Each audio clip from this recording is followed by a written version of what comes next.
Assalamualaikum warahmatullahi wabarakatuh.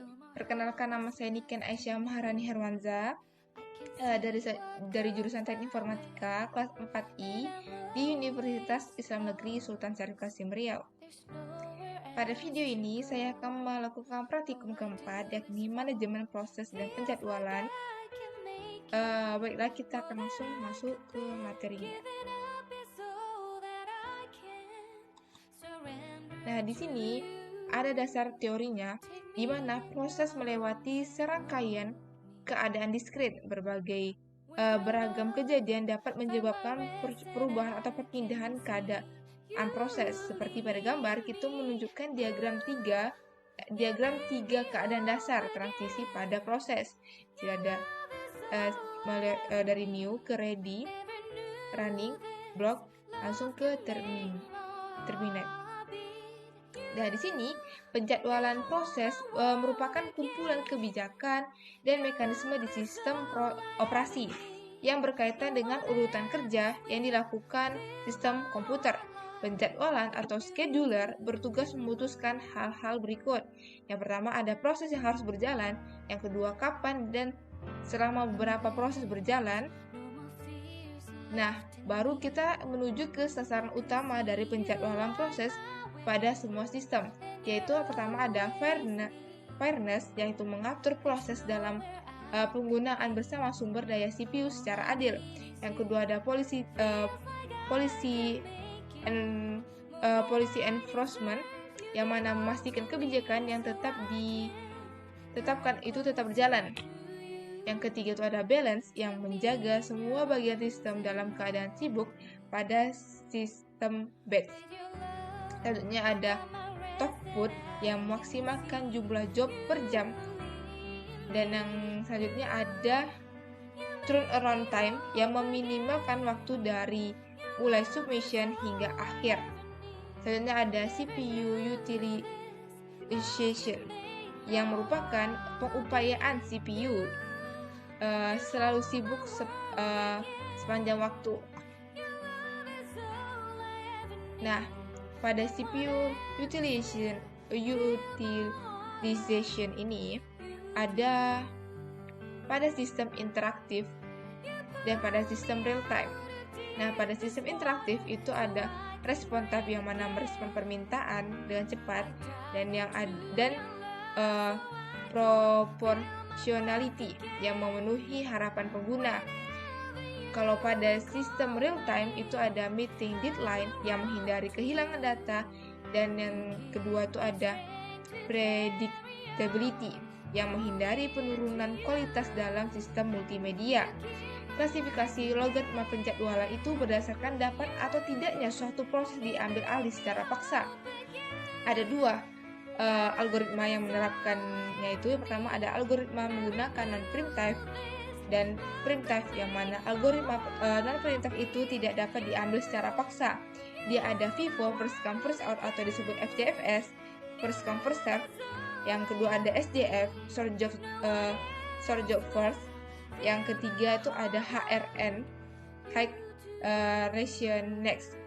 Nah, kalau di algoritma yang menerapkan primitive itu dia itu dapat diambil alih secara paksa. Ada RR, round robin, MFQ, SRF, PS dengan GS. Nah, kita lanjut ke contoh dari manajemen proses penjadwalan. Di sini saya sudah membuat contoh dari skemanya. Nah, di sini ada program, kita masukkan contoh program ini yang akan kita masuk ke compilernya. Di sini kita ada proses 1, proses 2, proses 3, dan proses 4. Yang mana arrival time-nya semuanya 0. Pertama, kita masuk ke manajemen proses penjadwalan, kita klik compiler, baru kita masukkan kodenya, kita klik tab compiler melalui compile. Lalu jangan lupa sebelum itu kita save dulu, baru kita load in memory, baru kita klik OK. Lalu pergi ke tab OS simulatornya, baru kita create dengan cara dia kan ada 4 arrival time dengan nilai 0. Karena nilai arrival time-nya itu 0, kita langsung aja create sebanyak 4 kali. Tapi sebelum itu kita harus membuat di sini. Karena kita menggunakan namanya first come first serve FCFS, kita menggunakan ya FCFS, kita klik di sini FCFS-nya. Nah, baru kita buat di sini langsung, karena arrival time-nya 0, kita itu tinggal klik proses sebanyak 4 kali karena dia ada 4, P1, P2, P3, dan P4. Nanti kita klik aja, baru kita masuk ke klik show PC apabila kita ingin melihat PCB dan klik next PCB di sini. Jadi di sini kita klik show-nya waktu kita bisa klik saat dia berjalan aja, tapi kalau misalnya sudah berhenti kita tidak bisa mengkliknya.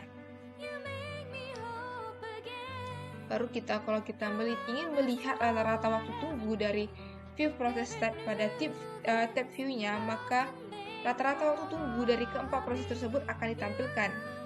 Nah, kita akan pergi ke bagian view-nya. Di sini ada view process state-nya. Di sini dia akan menampilkan gambar seperti ini. Di sini ada merupakan average proses dari eksekusi waktunya tadi. Nah, langsung aja kita coba ke praktek di OS simulatornya.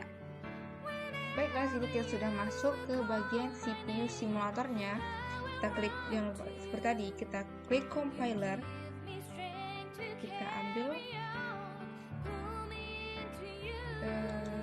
ya soalnya tadi. Nah, lalu kita save aja.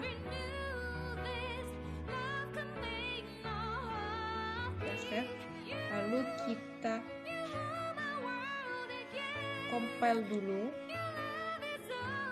baru load in memory. Nah, di sini kita masuk ke bagian OS ROM-nya. Jadi kita pakai first come first serve tadi, kita menggunakan cara FCFS. Nah, di sini kita klik ininya. Karena dia tadi kan ada 4, arrival time-nya 0. Jadi kita nggak pakai di sini yang namanya arrival delay-nya.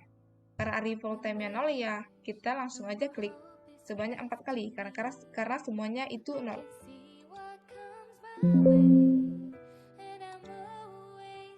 Satu, kita klik ini lagi.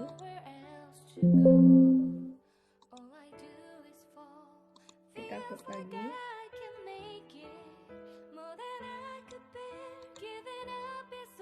Nah, sudah ada 4 prosesnya di sini. Nah, sudah seperti ini, kita tinggal klik start. Nah, kita tengok di sini show PCB-nya. Saat jalan dia seperti ini. Nah, aku masukkan seperti ini.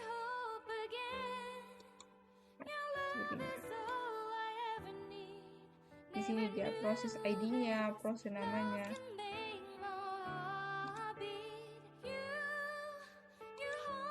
Begini.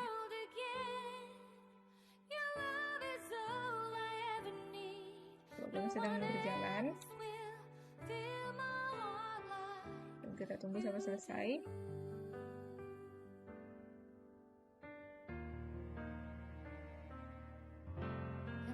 Nah, sudah selesai. Kita klik ke bagian ini, view process state, ya kan?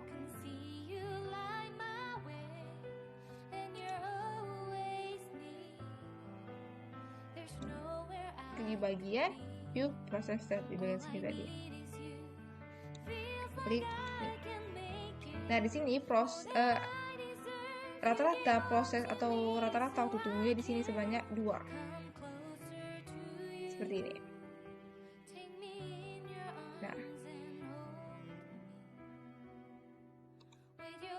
Nah, kita masuk ke contoh soal yang kedua.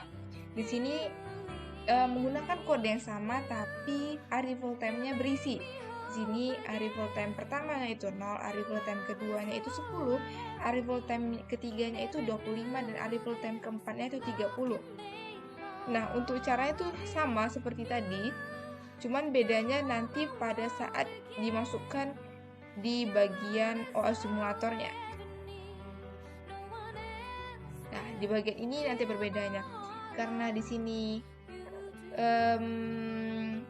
arrival time-nya 0 yang bagian P1-nya, kita lakukan seperti tadi, tinggal kita create new process secara langsung karena dia tidak punya waktu delay-nya. Nah, untuk proses kedua, ketiga, dan keempatnya itu berbeda. Di sini kita atur yang namanya di sini. Kita atur di bagian ini nanti. Kita akan coba langsung nanti ya. Nah, dia akan muncul di bagian bawah sini. Itu yang merupakan mempunyai waktu delay. Karena di sini tempat kotaknya waktu delay di sini. Berarti tinggal kita klik start, kita tengok di bagian view prosesnya.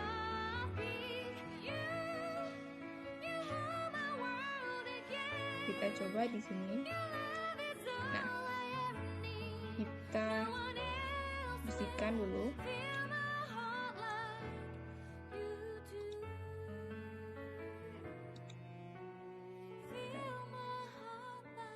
Kita aja dulu lagi. Baru load in memory. Proses sukses, kita pergi ke OS simulatornya. Kita klik ini. Karena yang pertama itu P0-nya, P1-nya itu 0, kita create new process.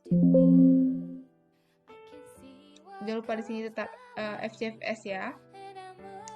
Baru yang kita masuk ke P2-nya di sini ya. Terus sudah P2, kita buat di sini. Nah, kita klik sini delay.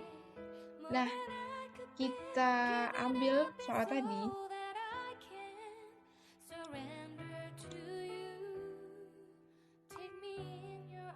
Nah, P2-nya 10, P3-nya 25, dan P4-nya 30. Kita langsung coba 10, 25, 30. Ini kita masukkan 10. Nah, baru kita tinggal create new process. Nah, akan muncul di bagian bawah sini dia. Keduanya itu sama. Kita klik ini. Kita klik ini. 25 nilainya. Satu new process. Kita klik lagi. Nilainya 30. Create new process. Sini. Oh, ada 30 di sini.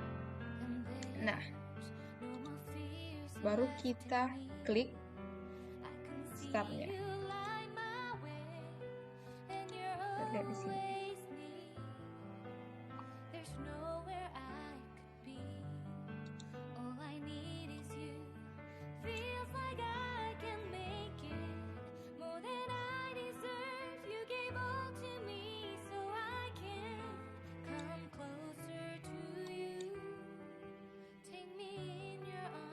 Ini untuk lihat show memorinya, perjalanannya. Nah, ntar lagi selesai. Di bagian ini dia masih.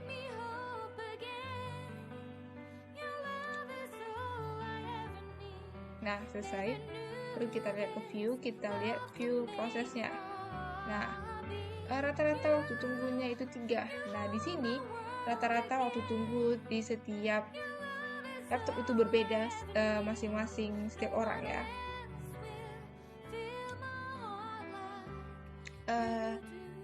Sekian video mengenai praktek 4. Lebih dan kurang saya mohon maaf. Wabillahi taufiq wal hidayah. Wassalamualaikum warahmatullahi wabarakatuh.